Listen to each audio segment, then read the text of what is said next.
Parliament के चुनाव हुआ, मुसलमानों ने यहाँ पर चुनके तो हम नहीं भेज पाए, लेकिन कहीं ना कहीं 400 नारे को बढ़ाकर 250 के नारे पे लाया। तो कहीं ना कहीं हमारी मुत्तहिद जो कोशिश थी उसका जखीरा है, उसका ये सरमाया है कि हम वहाँ पहुँच पाए।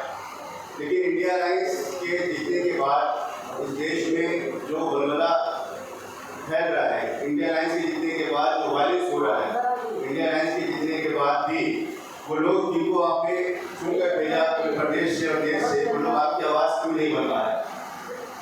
बात यहाँ पर ये भी होनी चाहिए कि इंडिया अलायंस अगर था तो इंडिया अलायंस के लोगों ने आपको जगह क्यों नहीं दी।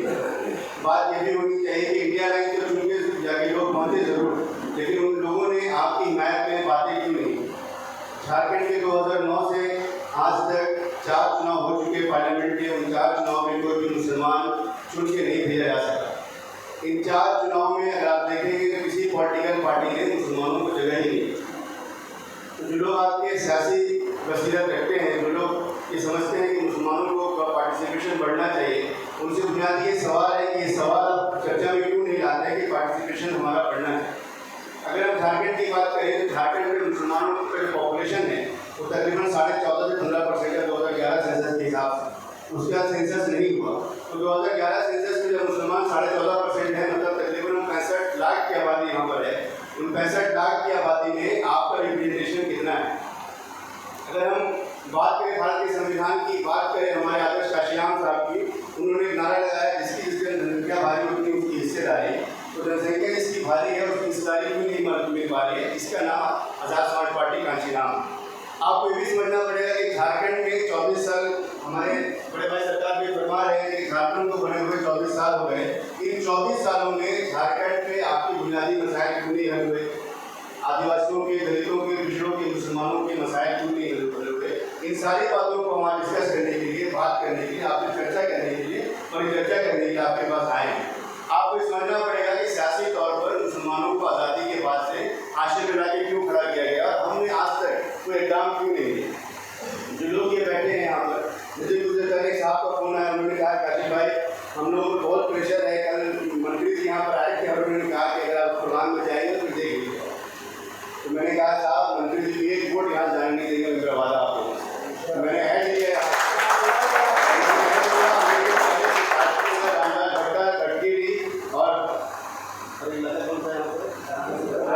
यहाँ से एक भी वोट नेताजी को हम जाने नहीं देंगे, मैंने ऐड लिया। आपको ये समझना पड़ेगा कि शासन में दंगा हुआ पिछले साल और रमज़ान के वक्त में दंगा हुआ, हमारे लोगों को, मस्जिद के इमाम को कुरान की बेइज्जती की गई, मस्जिद के शीशे तोड़े गए और मुसलमानों को उठाकर जेल में डाला गया। तो मंत्री जी कहाँ थे साहब। और मुसलमानों को समझना पड़ेगा कि लीडरशिप की बात हम क्यों कर रहे हैं। अगर आज़ाद समाज पार्टी ने काशिफ रज़ा को बनाया तो आज़ाद समाज पार्टी ये मुतालबा आपसे करती है। और मैं आपको ये बताता हूँ कि झारखंड में जितने भी पॉलिटिकल पार्टी हैं, किसी का नुमाइंदा मुसलमान है यहाँ पर। इस देश में जितनी पॉलिटिकल पार्टी है वो आपको कहाँ रखती है, वो आपको रखती है अल्पसंख्यक मोर्चा में, अक़लियत बना के आपको रखती है। मैं ये कहता हूँ कि अक़लियत कैसे है मुसलमान। हम इस देश में 30-35 करोड़ है, देश में 56% आबादी जो है पिछड़ों की है, उन पिछड़ों में 6780 जाते हैं, वो अक़लियत हो सकती है, मुसलमान अक़लियत में कैसे है। हमारे मसाइल एक हैं। अगर आप दलितों की बात करें, आदिवासियों की बात करें, पिछड़ों की बात करें, मुसलमानों की बात करें, तो 2002 में जब यहाँ पर सच्चर कमेटी की रिपोर्ट आई, वो ये कहती है कि सच्चर कमेटी की रिपोर्ट ये कहती है, 750 पेज की रिपोर्ट सिर्फ मुसलमानों के लिए होती कि इस देश में मुसलमान जो है वो दलितों से भी बदतर हो गया। तो साहब जो मुसलमान यहाँ बैठे हैं जिन्होंने कांग्रेस वास्ते वोट दिया, उनसे सवाल है मेरा, यकीनी तौर पर आपके ऑप्शन नहीं था तो आपने वोट दिया, लेकिन आप जब आपके ऑप्शन आ गया है तो ये सवाल कांग्रेसियों से करिए कि 2002 की सच्चर कमेटी की रिपोर्ट और आज 2024 में 22 साल गुजर जाने के बाद कांग्रेस ने आपकी हिमायत में क्या किया। 22 साल गुजर जाने के बाद क्या हमारे लोग यहाँ पर IAS बन पा रहे हैं। 22 साल गुजर जाने के बाद CO BDO PCS बन पा रहे हैं। 22 साल गुजर जाने के बाद क्या हमारे मसाइल हल हुए। इन 22 साल गुजर जाने के बाद क्या मुसलमान दलितों से बेहतर हो पाया। तो आपके जहन में बात आती होगी काशिफ भाई कांग्रेस को टारगेट क्यों कर रहे हैं। क्योंकि अगर मैंने आपको कर्ज दिया या आपने मुझे कर्ज दिया, मैं आपसे सवाल करूँगा ना साहब, तो मुसलमानों ने आज तक कांग्रेस को ढोया है, मुसलमानों ने आज तक कांग्रेस की हिमायत में वोटिंग किया। और जब वोट देते हैं आप तो आप शहादत देते हैं, आप गवाही देते हैं। जो आपने एक वोट दिया, इसके पहले समीर मोहंती साहब को आपने वोट दिया, मैं सारे लोगों से पूछता हूँ कि समीर मोहंती साहब कितने लोगों ने मुलाकात की। जो सियासी लोगों की मुलाकात की होगी लेकिन समर मोदी साहब से कितने लोगों ने मुलाकात की? अगर समीर मोदी साहब से अभी मुलाकात नहीं की तो बगैर मुलाकात किए हुए नुमाइंदे को आप चुन के भेज दे रहे हैं या नहीं भेज पा रहे हैं, इसका क्या कारण है? एक शख्स को, मेरी बात तो समझने की कोशिश करिए, एक शख्स को आप चुनते हैं, उसको आप भाजपा के हराने के नाम पे वोट देते हैं। अभी भाई मुसलमान उनको भाजपा को हराने के नाम पे वोट देता है, वो जीत भी नहीं पाता है, भाजपा जीत जाती है, लेकिन आपके मसाइल हल हुए। समीर मोदी साहब दोबारा आपके पास में आए, या समीर मोदी साहब उसके पहले आपके पास आए थे, तो आपने एक शख्स को सिर्फ भाजपा बनाने के नाम पे चुना। मैं कहता हूँ कि हमारे पास कोई मतवादी नहीं है, हमारे पास कोई अल्टरनेटिव नहीं है, विकल्प नहीं है, लेकिन विकल्प तैयार तो करना पड़ेगा। जब एक मुसलमान अपनी दुकानों को चला सकता है, हम कारोबार कर सकते हैं, हम सब कुछ कर सकते हैं, तो हुनरमंद कौम है हम। इस देश में दो लड़ाई चल रही है। एक लड़ाई है वो लोग जो इस देश को लूटना चाहते हैं, जिसको हम लुटेरी कौम कहते हैं, और हम कमेरी कौम के लोग हैं। यहाँ के आदिवासी, दलित, पिछड़े मुसलमान, हम सब कमेरी कौम के लोग हैं। हमें ये समझना पड़ेगा और करेक्ट करना पड़ेगा आपको आदिवासियों, दलितों और पिछड़े मुसलमानों से। मुसलमान ये सोच के बैठा है कि कांग्रेस हमारी हिमायत में काम करेगी। जब मैं सज्जाद नुमानी साहब से बहुत क्लोज उनकी नेशनल टीम का हिस्सा हूँ, हजरत ने मुझे एक बात बताई कि जब चंद्रशेखर आज़ाद साहब ने पार्लियामेंट में मुसलमान शब्द का इस्तेमाल किया तो राहुल गांधी और इन लोगों ने हजरत को फ़ोन किया, नुमानी साहब को फ़ोन किया। उन्होंने कहा कि हजरत क्या हमें भी इस शब्द का इस्तेमाल करना चाहिए? तो नुमानी साहब ने कहा कि पिछले 70 सालों में आपने शब्द का इस्तेमाल नहीं किया, इसलिए हमारी हालत इस तरह है। वो ये कोशिश करते हैं कि मुसलमानों को अल्पसंख्यक के नाम पर लाया जाए। छोटी सी गाड़ी हमारी होती है, इतना बड़ा बोर्ड नेताजी लगा घूमते हैं, उसमें अल्पसंख्यक मोर्चा लिखा होता है, जिला अध्यक्ष। अब मैंने कुछ दिन पहले अभी देखा, मुझे इतना अफसोस हुआ, मैं कुछ दिन की गवाही से बात करूँ, मुझे इतना अफसोस हुआ कि हमारे लोगों की उम्र 55 साल 60 साल हो चुकी है, जो MLA भी और यहाँ के मेयर डिप्टी मेयर बन सकते थे, किसी और जगह जीत सकते थे जाकर, वो लोग एक नेताजी की हिमायत में बैठ कर पर्चा तैयार करें, हज़ार रुपये नोट मांगे। आप सोचिए वो सारे लोग लीडर जिन्होंने सपना देखा होगा कि हम जब समाजवादी पार्टी को ज्वाइन करेंगे, या हम बसपा ज्वाइन करेंगे, या JDU ज्वाइन करेंगे, JDU ज्वाइन करेंगे, कांग्रेस ज्वाइन करेंगे, ये पार्टी हमें चुन के हमें नुमाइंदा बनाएगी, हमें MLA MP बनाएगी, लेकिन वो सारे लोग एक नेताजी मंत्री जी के पीछे बैठकर उनके पीछे पीछे घूम रहे हैं। तो क्या पीछे घूमने वाली कौम है? क्या हमारे नसीब में पीछे घूमने वाली कौम दिखे क्या है? आपको ये सारे सवाल का जवाब उनसे तलाश करना पड़ेगा। और मुसलमानों के अंदर जो खौफ पैदा किया जा रहा है, अल्लाह कुरान में फरमाता है कि तुम खैर उम्मत है, तुम वो खैर उम्मत हो जो बुराई को हुक्म देते हो और बुराई से रोकते हो। इस चीज़ को समझिए और ईमान वाले हैं, ईमान लाते हैं अंदर। बुराई का हुक्म कौन देगा? जिसके अंदर ताकत होती है, जो हुक्मरान होता है। बुराई का हुक्म कोई मजलूम नहीं दे सकता। आज इस देश में मजलूम बना के बुराई का हुक्म देने की कैपेबिलिटी की पोटेंशियल था, हमसे छीन लिया गया। और इसके बावजूद भी मुसलमान किसी पॉलिटिकल पार्टी को हराने के लिए और पॉलिटिकल पार्टी जिताने के लिए नस्लों को लगा दिया। अगर हम मुसलमान हैं तो हमें ईमान के 3 दर्जे अल्लाह ने भी बताया। चाहे उन दर्जों में हम खड़े हैं कि बुराई को देखो तो रोको, दूसरे दर्जे बुराई को देखो तो कम से कम बोलो, और अगर नहीं इतना ईमान की हालत नहीं तुम्हारे अंदर है तो कम से कम उसको सोचो कि बुरा है कि तीनों जगह हम खड़े हैं। झारखंड में 27 मॉब लिंचिंग मुसलमानों को, इन 27 मॉब लिंचिंग में अंसारी हमारे जो भाई लोग हैं, उन 27 में 27 अंसारी समाज के लोग हमारे। मेरे पास कई सारे फ़ोन कॉल आते हैं कि काशिफ भाई आपकी पार्टी पसमानदा मुसलमानों को कितना टिकट देगी? मैंने कहा था पसमानदा मुसलमानों को 99% टिकट हम देंगे, मेरा बात है। अगर हम 10 टिकट मुसलमानों को देंगे तो 9 टिकट पसमानदा मुसलमानों को देंगे। लेकिन आप पसमानदा मुसलमानों की मुहिम चला रहे थे 70 सालों से। सवाल आपसे है कि जब झारखंड में 27 मॉब लिंचिंग हुई, इन 27 मॉब लिंचिंग में सारे अंसारी भाई लोग मारे गए, पिछड़े समाज के लोग मारे गए, आपने कभी आवाज़ उठाई? और आपने कभी उन लोगों से पूछा जो लोग JDU के हैं, कांग्रेस के हैं, कि आपने हमारी हिमायत में क्या किया? आपने कितना फंड रेज किया? आपने कितना लोगों को, हमारे लोगों को रोजगार किया? और उनकी माँ और बहनों को क्या किया? इस सवाल का जवाब आपने उठाया? तो नेताजी जो सवाल का जवाब नहीं देता। आपको बुनियादी तौर पर साहब ये समझना पड़ेगा कि देश में आपके साथ क्या किया जा रहा है। जब दिल्ली के जामा मस्जिद से चंद्रशेखर आज़ाद साहब ने CNRC में आवाज़ लगाई तो उनको 3 महीने के जेल में डाल दिया गया। उनके नाखून वहाँ पर जेल में नाखून बीच गए, बिल्कुल वो नाखून को देखा था। और मेरे साथ एक मेरे दोस्त थे अनस महबूब साहब, वो उनके साथ मौजूद थे। उन्होंने कहा काशिफ भाई जब मैं इसके पहले जब मैं बसपा के नाम सुनता था तो मेरे दिल में कोई हरारत नहीं आती, लेकिन जब मैं शख्स के साथ में रहा 3 महीना, तो ये शख्स ईमान वाला शख्स है। उन्होंने खुद कहा काशिफ भाई जब मैं इनके साथ में रहा, तो मैंने ये भी साथ में रहा, तो मैंने 3 महीने में शख्स को कभी ऐसा नहीं देखा किसी एक पर्टिकुलर कम्युनिटी के बारे में बात करता और बल्कि इनके लिए सबके दिलों में डर है। तो वो शख्स आज मलबूब साहब चंद्रशेखर आज़ाद साहब के लिए नगीना में 14 महीने थे, वो अपने 1 साल नगीना में दिया और चंद्रशेखर भाई को उठा के भेजे। मैं नगीना में था 5 महीना, चंद्रशेखर भाई को हमने वहाँ मिलत की और वहाँ के मुसलमान ये कहते थे कि भाई आप सब इतने दूर से क्यों आगे 1600 किलोमीटर चल रहे हैं, क्योंकि आप यहाँ अगर आएंगे तो हम कहीं ना कहीं वोट बटेगा और आरएसएस और बीजेपी के लोग जीत जाए। मैं उनको समझाता था कि बीजेपी के लोग को वोट कौन देता है, बीजेपी को आज के टाइम पे दलित समाज वोट नहीं देता, बीजेपी को पिछड़े समाज के लोग वोट देते हैं। अगर ऐसा कोई शख्स आपके बीच में आता है जिनकी हिमायत में आप खड़े हो जाते हैं, जिनकी हिमायत में खड़ा हो, आदिवासी खड़े हो, पिछड़े खड़े हो, तो वोट किनको मिले, उनको क्यों मिलेगा। मुसलमान 3 महीने से हमसे आर्गुमेंट करते रहे, लेकिन जब उन्होंने देखा कि दलित के समाज के लोग मोबाइज हो रहे हैं, दलित समाज के लोग इनकी तरफ रुजू कर रहे हैं, तो उन मुसलमानों ने 70% वोट राष्ट्रीय समाज पार्टी को चंद्रशेखर आज़ाद साहब को दिया और हम 5,52,000 वोट लेके 1.5 लाख वोटों से जीते। तो इन चीज़ों को आपको समझना पड़ेगा कि हम जीत सकते हैं, लेकिन हुनर और हौसला पैदा करना पड़ेगा। मुसलमानों के पास ये हुनर खत्म हो चुका है कि सियासत में हम जीत सकते हैं। हमने ये सोचना बंद कर दिया है कि सियासत हमारी हिस्से की चीज़ भी है।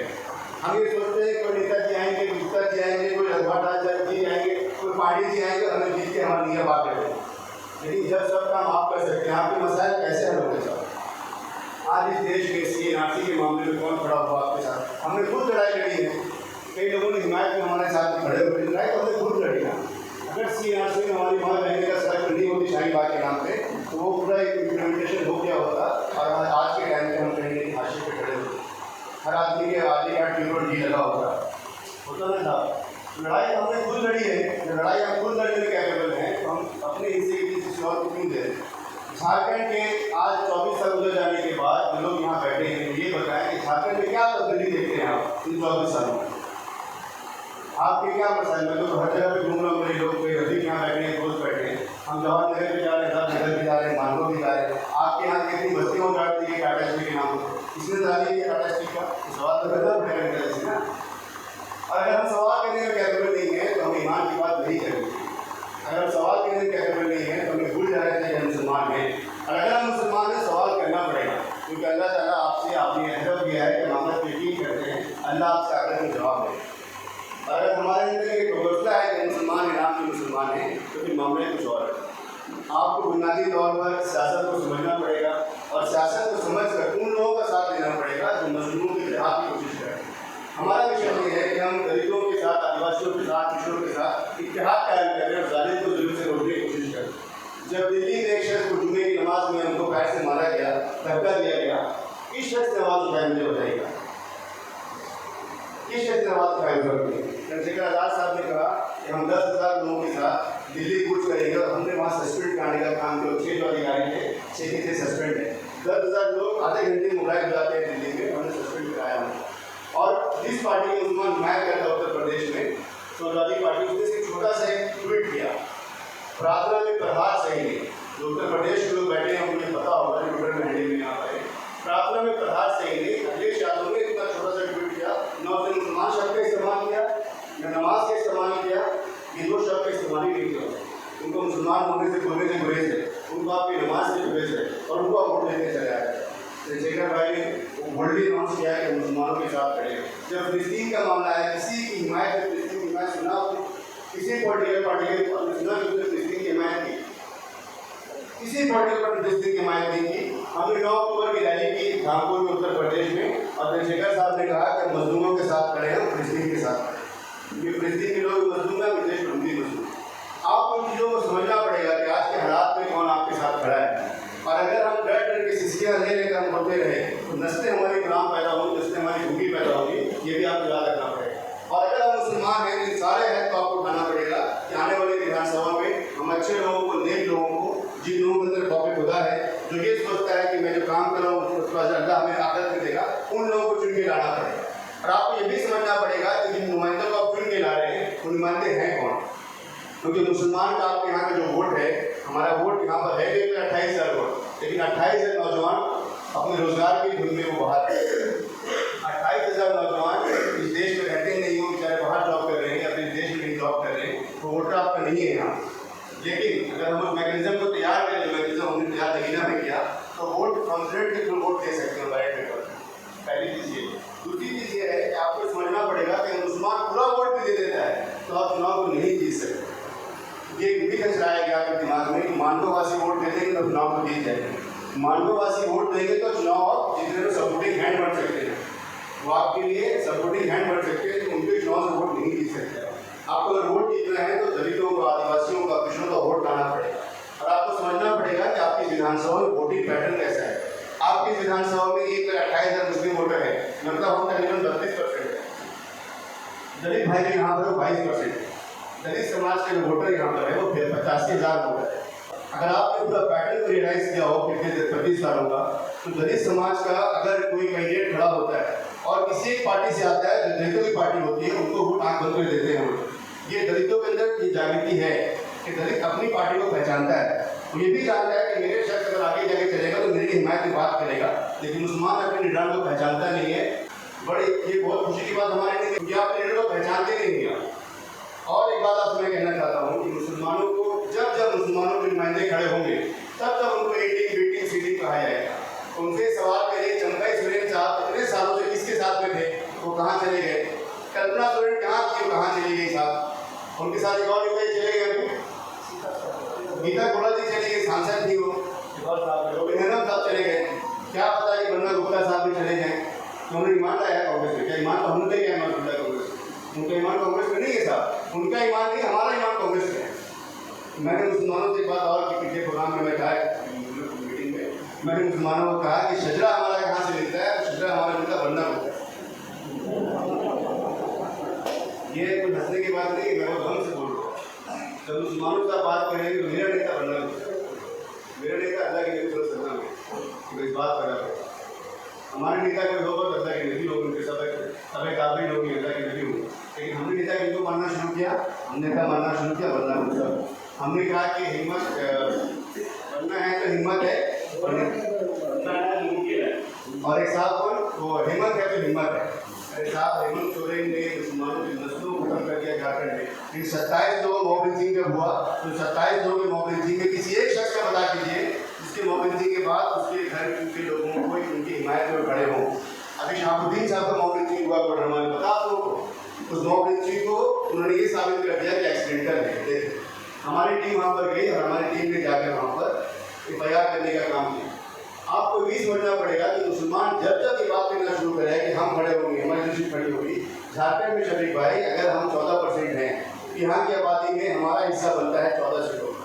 81 सीटें यहाँ पर हैं, उसमें हमारे 14 सीटें बनता है। मैं तो यही बोल रहा हूँ, 14 सीटें हमें दे तो कल्पना सोरेन जहाँ से जीती है अभी, कितना तरह जीती हो, क्योंकि आप हसास नहीं है। सरकार को ये बात फरमा रहे हैं, आप हसास नहीं, शासित तौर पर हम मतलब मगलूब हो चुके हैं शासन में। कल्पना सोरेन जहाँ से जीती वो वोट ट्रेडिशनल सीट मुसलमानों की है, वहाँ पर 1,30,000 मुसलमान वोटर हैं, गांधी की सीट है वो, वहाँ कल्पना सोरेन की जाके भेज दिया गया। और जनरल सीट थी, मुसलमानों की हिस्से की सीट थी। कल्पना सोरेन ट्राइबल है, उनको चाहिए था कि 9 से लड़ती हो, 40 से लड़ती, सिंधिका से लड़ती, गुमला से लड़ती, वहाँ से क्यों लड़ाया गया उनको? क्योंकि वो चाहते हैं कि आप शासन में हाशिए में चले जाएँ। झारखंड के जहाँ एक टाइम पे मुसलमान 9 विधायक 7 विधायक हुआ करते थे, अभी झारखंड में विधायकों की संख्या सिर्फ 3 बची है। आलमगीर आलम साहब जेल चले गए, चुनाव नहीं लड़ सकते। हर्षवर्धन साहब बचे, अंसारी साहब, इन दोनों को हराने की कोशिश की जाए। आप बताइए आपके पास क्या प्लान है? जिस तरह नरेंद्र मोदी ने 2014 में पार्लियामेंट को साफ कर दिया मुसलमानों से, ये करने की कोशिश कर रहे हैं कि झारखंड का 2025 के असेंबली जो बने उसमें मुसलमान साफ। लेकिन इन साजिशों को आप समझ नहीं पाते। आप ये सोचते हैं बन्ना गुप्ता जी हार जाएंगे तो भाजपा जीत जाएगी। आप ये क्यों नहीं सोच रहे हैं बन्ना गुप्ता हारेंगे तो मुसलमान जीतेगा यहाँ से? क्योंकि आप एक शक्ति है ना, लेकिन आपने मांगो बड़े आजम समझ रखा है। मांगो से बाहर नेता निकलते ही नहीं। नेताजी मांगो से निकले शास्त्री नगर में आ गए। नेताजी अगर मांगो से निकले वो कहाँ बढ़ गए? शास्त्री नगर में। उनके बाद गिरदों की बस्ती वहाँ क्यों नहीं गए? आपने सुनारी वर्कआउट करना क्यों नहीं शुरू किया? आप उन्नीटी क्यों नहीं जा रहे? आपके टगमा की बड़ी बड़ी बस्ती है, 28 स्लम एरियाज है, एक भी नेता मुसलमान जमशेदपुर में नहीं होगा तो ये पता हो कि स्लम एरियाज कहाँ है जमशेदपुर में। जितने मैरिन ड्राइव किनारे एरिया है वो स्लम एरियाज यहाँ पर है। वहाँ पर 42,000 दिन का वोट है, 42,000 वोट। लेकिन कभी अपनी मैच गए आप वहाँ पर? कभी मुसलमान ये सोचता है कि मुसलमानों का वोट से चुनाव नहीं चाहिए, कभी नहीं हो सकता। सियासत इसी का नाम है कि आप सबके बारे में बात करें, सबकी हिमायत में बात करें, लेकिन हमने सब अपनी हिमायत में बात की, उनके उसमें पकड़े साबित हो। इन सब चीज़ों को साथ आपको समझना पड़ेगा। और जब जब मुस्लिम लीडरशिप खड़ी होगी उनको दबाने की कोशिश की जाएगी, जैसे अभी की जा रही है। मेरे कई दोस्तों को फोन आ रहा है, इनको छोड़ दो, उनको छोड़ दो, उनको पकड़ लो, ये ले लो, वो ले लो। मैंने कहा साहब हमने अल्लाह को पकड़ा हुआ है, अल्लाह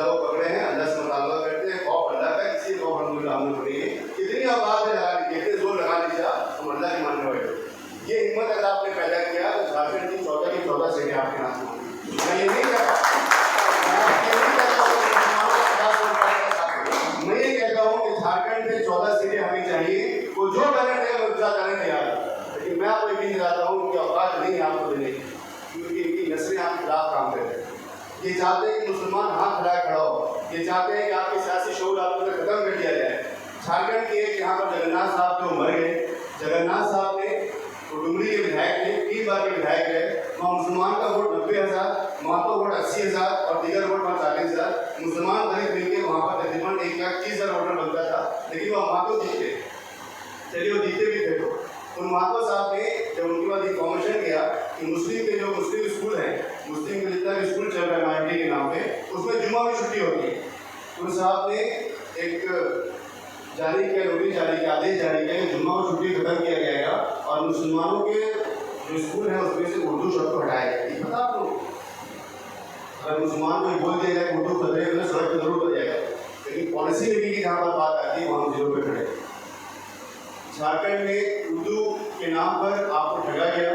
जब बिहार से झारखंड अलग हुआ तो वहाँ पर वो जो 35 नंबर का जो एक अंडरस्टैंडिंग का बिहार झारखंड का जो हमें उनको देना था बिहारियों को, उन्होंने ये कहा था कि वहाँ उर्दू बोर्ड बनाएंगे, मदरसा बोर्ड बनाएंगे, उर्दू यूनिवर्सिटी बनेगी ताकि उर्दू का उनकी तरक्की होगी, वहाँ से उसका फलाह होगा। लेकिन उर्दू बोर्ड आज तक नहीं बन पाया। जो हमारे मदरसे के बच्चे हैं जो मदरसे पढ़ के निकलते हैं उनको देश सर्टिफिकेट मिलता है। झारखंड अकेडमी कौन सी सर्टिफिकेट देती है और वो सर्टिफिकेट लेकर वो किसी भी यूनिवर्सिटी में जाकर PhD और MA/MSc नहीं कर सकते। उनको सर्टिफिकेट कोई वैल्यू नहीं है, फिर से पढ़ना पड़ता है उनको। लेकिन मुसलमानों को इतनी चीज़ें समझ में नहीं आती है कि 24 सालों में मुसलमानों को बदतर हालत में खड़ा कर दिया गया कि वो अपना वोट तो मांगने दूर की बात है, वो किसी पार्टी से टिकट नहीं मांग पा रहे। जो पार्टी टिकट उनको देने के तैयार है तो मुसलमानों के पूरा एजेंडा बनाया जाता है दूसरे पार्टियों का। जब हम नगीना में चुनाव जीते हैं नहीं भाई, जब हमने नगीना में चुनाव जीता तो वहाँ के मुसलमान ही कहते थे कम से कम तो 50,000 वोट मिले, बस हमें कितना वोट मिला? 5,52,000। जो वहाँ पर जो सांसद थे पहले, इसके पहले बसपा के सांसद थे, उनको सिर्फ 14,000 वोट मिले। उनके दलितों ने पूरे तौर पर छोड़ दिया। और मैं आपको बता रहा हूँ कि ये मजमूआ हमारा मुसलमानों का सिर्फ है यहाँ पर, ये टॉपिक मुसलमानों से रिलेटेड था, इसलिए हमने उनको नहीं बुलाया। तो हमारे प्रोग्राम में आज बड़ी तादाद में पूरे प्रदेश दलित समाज, आदिवासी समाज के लोग आ रहे हैं, क्योंकि हमने उनकी बात करना भी शुरू किया। एक जब मुसलमान खड़े होकर डाइस से उनकी बात करता है तो उनकी हिम्मत बढ़ती है, लेकिन मुसलमान निगरानी से अपने बारे में बात करता है। आपकी फैक्ट्री इतनी बड़ी बस्ती दलितों की है, कहते आप गए जो लोग बैठे यहाँ पर तो अपने ही वक्त में बुलाया आप लोगों ने, जब उनसे गले लगाते हैं ना तो आप उनको मुसलमान होते महंगे गले लगा नहीं सकते। उनके खिलाफ, आपके खिलाफ में दिन रात RSS के लोग काम कर रहे हैं, विश्व हिंदू परिषद काम कर रहे हैं, हिंदू वाहिनी काम कर रहे हैं, उर्दू वाहिनी काम कर रहे हैं, दिन रात मेहनत करके काम करते हैं वो लोग और आपके खिलाफ में भड़काते हैं। लेकिन ये आपने उनके पास गले से लगाया, ये कौम जिसको अल्लाह ने उम्मत बस का खैर उम्मत का हमारा फरीजा क्या बनता था? हम गले से लगाते सर्टिफिकेट, गले से लगाते उनको अपने दस्तरखान में बुलाते। इस्लाम क्या? इस्लाम किसका नाम है? इस्लाम दुनिया का सबसे रिलीजन को शौक से बोलते तो है कि इस्लाम रिलीजन है, लेकिन क्यों है वो? क्योंकि उसने मुसलमान को और दुनिया के लोगों को मसवात के बारे में सिखाया। सब बराबर है, सारे लोग बराबर है, एक साथ में सारे लोग खड़े नमाज पढ़ते, कोई छोटा कोई बड़ा नहीं है। इस मसवात के मैसेज को क्या मुसलमानों ने पहुँचाया? फैक्ट्री के लोगों ने, शास्त्रनगर के लोगों ने। आपके बगल कितनी बड़ी बस्तियाँ हैं, आपके बगल में यहाँ पर 32,000 वोटर है, सिक्स बगल में। उन 32,000 वोटर को एड्रेस करने का कोई मैकेनिज्म आपके पास में नहीं है ना। आप सोचते हैं कभी, आप उनको हिंदू के नाम पे सोचते हैं वो हिंदू है हमारा, वो दुश्मन हमारा। मुसलमानों के लिए इस देश में और दुनिया में कोई दुश्मन नहीं हो सकता। दुश्मन सिर्फ वो होगा जो आपके खिलाफ साजिशें करेगा। साजिश करते हैं आपके खिलाफ, इनको इस्तेमाल किया जाता है, लेकिन आपको मैकेनिज्म ही नहीं पता है क्रिएट कैसे कर रहे हैं। पिछले 7 सालों से हमारी पूरी टीम गवाह, अल्लाह गवाह है, 7 सालों से हमने दलितों की बस्तियों में, आदिवासियों की बस्तियों में, हमने ईद में, बकरीद में वहाँ जाके मेहनत करना शुरू किया। मेरे घरों में जो आदिवासी समाज के लोग आते हैं ईद में, बकरीद में आते हैं, दलित समाज के लोग आते हैं, उनकी आंखों से आंसू गिरता है। जब खाना खाते बैठ के बढ़ते हैं आंसू गिरता है उनकी आँख से। ये कहते हैं कि साहब हमें तो कोई छूता भी नहीं, तो हमें गले से लगाता नहीं, आप जैसे खाना खा रहे बैठ के इस दर्द को समझने की कोशिश करिए। आप दर्द को आप समझ नहीं पा रहे हैं तो हमारा ईमान जो है खत्म हो चुका है। ईमान को संभालिए, अल्लाह से तौबा करिए, सजदा में जाइए और लोगों से बात करना शुरू करिए। आपके दलितों की बस्ती है, आदिवासियों की बस्ती हैं। मैं कुंडी का मैं सफ़र कर रहा था, मुझे वहाँ के लोगों ने कहा कि साहब यहाँ पर इतने मदरसे थे, वो सारे मदरसे हाशिए में चले गए और यहाँ क्रिश्चियन समाज के लोग जो है उन्होंने यहाँ पर मीडिया रेट का कार्यक्रम चलाया, यहाँ स्कूल खोल दिया। मैंने कहा साहब आपको इसने मना किया था? आपको इसने मना किया था? आप मदरसों में बुलाते हैं उनको शिक्षा देते, मदरसों में बुला के उनको दस्तारबंदी होती है, खाने को बुलाते हैं, उनको से लगाते हैं। आपको किसने मना किया था? इतना बड़ा फैसलूम आपके यहाँ पर है ना, कभी किसी दलित को देखा वो बैठ के खाना खाते हो आप? कभी इस दलित को बुलाया आपने? इतनी बड़ी बड़ी मस्जिदें आपने बना ली, मस्जिदों में इसी लगा दिया आपने। दलित बस्ती में गए कभी आप दलितों से मोहब्बत की, उनको समझा आपने? अगर आप श्री बाबा साहब अम्बेडकर के नाम पर दलितों बस्ती में जाना शुरू करेंगे वो आपको गले से लगा लेंगे। मैं कैसे काम कर रहा हूँ, मैं पूरे देश में काम कैसे कर पा रहा हूँ? और आज़ाद समाज पार्टी ने मुसलमान को बनाया तो कहीं एतराज़ नहीं हुआ। अगर मुसलमान जिला अध्यक्ष बन जाए किसी कांग्रेस पार्टी का जेडीयू का तो पूरा प्रोटेस्ट हो जाएगा और कोशिश होगी सेकेंडरी उसको हटा दिया जाएगा। बात सच है ना भाई? लेकिन एक प्रदेश का अध्यक्ष स्टेट लीडरशिप हुई चंद्रशेखर भाई ने थी, तो स्टेट लीडरशिप बनने के बाद किसी ने एतराज़ नहीं किया, और पूरे झारखंड में आज़ाद समाज पार्टी पिछले 1.5 सालों में, 1.5 साल नहीं हमें हुए, तकरीबन 1 साल के आसपास हुए, इन 1 सालों में हमने 55,000 मेंबर बनाए। 55,000 मेंबर किसी पॉलिटिकल पार्टी के एक्टिव मेंबर नहीं आ सकते। और मुसलमान ये कह रहे हैं कि आज़ाद समाज पार्टी आएगी तो वो लड़ के ले जाएगी। हम ये कह रहे हैं साहब आज़ाद समाज पार्टी आएगी तो आपके हक की बात करेगी, आपकी मसवाद की बात करेगी, दलित मुस्लिम इंतशार जो फैला है उसको मिनिमाइज़ करेगी, दंगों को रोकने का काम करेगी। आज़ाद समाज पार्टी आएगी तो मोबिलिटी रुकेगा यहाँ पर। आज़ाद समाज पार्टी आएगी तो उर्दू बोर्ड का निज़ाम कायम होगा। आज़ाद समाज पार्टी जब यहाँ पर आएगी तो हर चीज़ आपको कल जाना पड़ेगा, मतलब फ्लाइट जो होगा रात्रि जो होगा। इन सब बुनियादी चीज़ों को समझने की कोशिश करिए आप।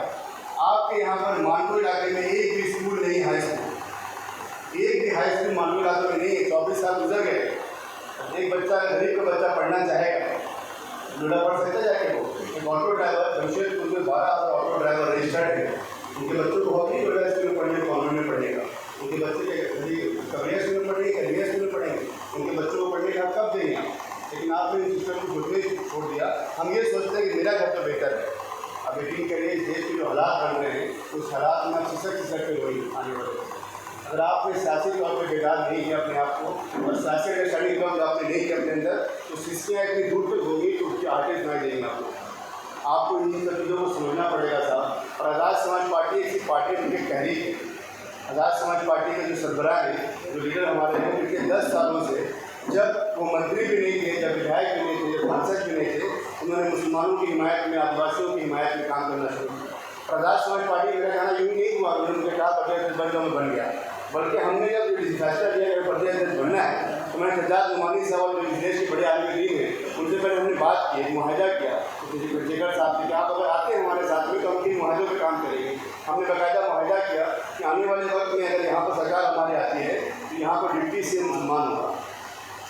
सीएम क्योंकि हम मुसलमान बनना नहीं चाहिए, क्योंकि यहाँ पर 24% आबादी आदिवासियों की है, उनका पहला हक बनता है। हम 14% हमारा दूसरा हक बनता है, दलितों का तीसरा हक बनता है। लेकिन डिप्टी सीएम तो बन सकते हैं ना, हम सीएम ना बने तो। लेकिन कौन पॉलिटिकल पार्टी इतनी हिम्मत से बात कर सकती है? वो तो आपको मंत्री बनाने में साहब इरफान अंसारी साहब एमडी हैं, MBBS है ना, और आपका शिक्षा स्वास्थ्य मंत्री कौन बना हुआ है आपने देखा है उनका?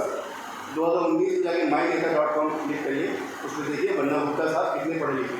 तो बन्ना गुप्ता की 10 क्लास पढ़े लिखे, 10वीं पढ़े लिखे। 10वीं पढ़ने का आदमी स्वास्थ्य मंत्री बन सकता है। एक MBBS MD जो शख्स है वो कोई मंत्री नहीं बन सकता, तो मंत्री अभी बेचारे बनाएंगे। इन बेदारी की ज़रूरत है कि नहीं है? ज़रूरत है। आप लोगों को लगता है कि बेदारी होनी चाहिए, अल्टरनेटिव बनना चाहिए। अगर लगता है तो हम आगे बात करेंगे, अगर नहीं लगता तो हम रैप करेंगे फिर यहाँ। और जब तक मुसलमान कोशिश करेगा तब तक ये कोशिश करेंगे कि आपको बिल्डिंग सिटी साबित किया जाए। मैं आपसे गुजारिश करने आया हूँ, मेरे बहुत काफ़ी हो गया, नमाज का वक्त भी है। मैं आपसे इतनी गुजारिश करने आया हूँ, आज़ाद समाज पार्टी का साथ दीजिए। आज़ाद समाज पार्टी एक तहरीक है, कोई पॉलिटिकल पार्टी नहीं है। इसमें जितने भी लोग हैं, बाशऊर लोग हैं, उनके अंदर खौफ खुदा है, वो ईमान की बात कर रहे हैं। आज़ाद समाज पार्टी में हमें बात करने के लिए राष्ट्रीय अध्यक्ष से परमिशन लेना नहीं पड़ता। अगर कोई नेताजी आपके कोई बात करना शुरू करेंगे तो उनको परमिशन लेना पड़ता है, अध्यक्ष जी मैं बात बोलूँ कि नहीं बोलूँ। लेकिन राष्ट्रीय अध्यक्ष जी जब चुन के गए, चंद्रशेखर साहब जब चुन के पार्लियामेंट पहुँचे तो इतनी बेबाकी से वो बोल रहे, कौन नेता बोल रहा है मुझे बताइए आप? जिस बेबाकी से मुसलमानों के बारे में, आदिवासियों के बारे में, यूनिफॉर्म सिविल कोड के बारे में, हज हाउस के बारे में, जितनी चीज़ों में बोल रहे हैं यूनिफॉर्म सिविल कोड की, कौन बोल रहा है आज के टाइम? तो आपको उनका साथ देना चाहिए कि नहीं देना चाहिए? झारखंड की सरजमीन पर जहाँ पर हम ये मुतालबा कर रहे हैं कि हमें 14 सीट दे दो, आप ये समझिए कि झारखंड के 24 सीटें ऐसी हैं जहाँ मुसलमान दलित मिल जाए वो मोर देन 60% है। 60% से ज़्यादा हमें किसी की ज़रूरत ही नहीं पड़ेगी, हम चुनाव जीत सकते हैं। लेकिन ये ख्वाब हमने देखना शुरू नहीं किया। काशीराम साहब कहा करते थे, एक बसपा के बानी है पॉलिटिकल पार्टी के उत्तर प्रदेश के, वो कहा करते थे मुसलमानों को, तो अपनी दीवारों में लिखो कि हम इस देश के हुक्मरान हैं। कभी आपने तसव्वुर में सोचा, कभी आप रात में सोचते हैं कि हम इस देश के हुक्मरान बन सकते हैं? हमने ये ख्याली पुलाव बनाया और हम कंटिन्यू बात करते हैं कि हम इस देश में हुक्मरान थे। हुक्मरान थे तो आप, लेकिन हुक्मरान अब कब? आप हुक्मरान हैं क्या? अभी नहीं है ना। उन्होंने कहा दलितों को तुम अपने दीवारों में लिखो कि हम इस देश के शासक हैं। आपको ये समझना पड़ेगा कि अगर हम साइंटिस्ट बन सकते हैं, MLA MP क्यों नहीं बन सकते? हम IT और नीट क्वालिफाई कर सकते तो MLA MP क्यों नहीं बन सकते? मखसूस लोग जो आपके अंदर लीडरशिप करना चाहते हैं उनको ताकत दीजिए, उनको ताकत दीजिए, अपनी दुआओं से नवाजिए। आने वाला वक्त मुस्तकबिल हम बना सकते हैं अगर आपने हमारा साथ दिया, और अगर आप साथ नहीं देंगे तो यकीनी तौर पर हम कुछ नहीं कर सकते, क्योंकि एक शख्स कभी कुछ नहीं कर सकता। अंजुमन एक शख्स अंजुमन यहाँ पर है। अब मुझे कई दोस्तों ने कहा कि आशिफ भाई हमने बुलाया 100 लोग तो आए 50 लोग। मैंने कहा 50 लोग तो आए साहब, 50 लोग आपकी अंजुमन है ना। मैंने तो आज अहद लिया कि इस जगह से जहाँ मैं खड़ा हूँ, इस शास्त्री नगर से, रामदास भट्टा से, इस पूरे जगह से एक वोट भी हम कांग्रेस को नहीं जाने देने, वादा करके आपसे जा रहा हूँ। और मैं कांग्रेस की दुश्मनी में नहीं हूँ, ये कोई दुश्मनी की बात नहीं है कि मैं कांग्रेस का दुश्मन हूँ, इस कोई मतलब इसका नहीं है। लेकिन मैं ये चाहता हूँ कि जहाँ मुसलमानों को हक मिलना चाहिए उनका ना, मैंने ये कहा आप जहाँ से लड़ सकते हैं वहाँ जाकर लड़िए ना साहब। 2 बार तो मंत्री बन गए आप, 2 बार विधायक बन गए, अब छोड़िए इस सीट को किसी और को दीजिए। तो उनकी कोशिश क्या है कि उनकी जो अहलिया है वो मेयर बन जाए, उनका बेटा जो है वो आने वाले विधायक बन जाए। आपने कोशिश की, रांची टिकट नहीं मिला आपको विधान लोकसभा का, आप तो नहीं लड़ पाए वहाँ पर। क्या पकड़ आपकी पार्टी में है? तो जब हम अपना हक मांग रहे हैं, आपको तो हमने नवाजा ना भाई, 2 बार हमने विधायक बनाया, 4 बार मंत्री बन गए हमारे वोट से। आप अब छोड़ दीजिए इसको, किसी मुसलमान को हिस्सा दीजिए। और मैं एक और वादा करके आपसे जा रहा हूँ, अगर किसी मुसलमान को कांग्रेस ने टिकट दिया यहाँ से तो पूरी शक्ति के साथ हम लोग वहाँ पर आज़ाद समाज पार्टी भीम आर्मी उसके लिए काम करेंगे, हमें कोई शौक नहीं है। लेकिन ये आपको मुतालबा करना पड़ेगा और उस शख्स को चुन के लाना, अगर वो नहीं देते हैं तो शख्स को चुन के लाना पड़ेगा जिनके हिमायत में दलित आदिवासी भी खड़े हैं। सिर्फ मुसलमान के नाम पे चुनाव नहीं जीत सकता, ये अंडरस्टैंड डेवलप करिए अपने जहन में। आप मुसलमान के नाम पे चुनाव, हमारी शक्ति उतनी नहीं है यहाँ पर। आपको 50,000 वोट मिल सकता है, पूरा वोट मिला आपको तो, लेकिन आपको जीतने के लिए 70,000 प्लस वोट चाहिए। तो दलितों का, आदिवासियों का, पिछड़ों का और साथ में सिखों का, यहाँ सिख समाज और दलित समाज यहाँ पर 1 लाख से ऊपर वोटर है, उनकी हिमायत लेनी पड़ेगी आपको। और इस हिमायत में हम खड़े हैं, हमारे साथ सिख समाज के लोग हैं, आदिवासी समाज के लोग हैं, पिछड़े समाज के लोग हैं, दलित समाज के लोग हैं। तो साथ आप लोग देने को तैयार हैं कि नहीं भाई? बहुत बहुत शुक्रिया। जय भीम, जय संविधान, जय भारत।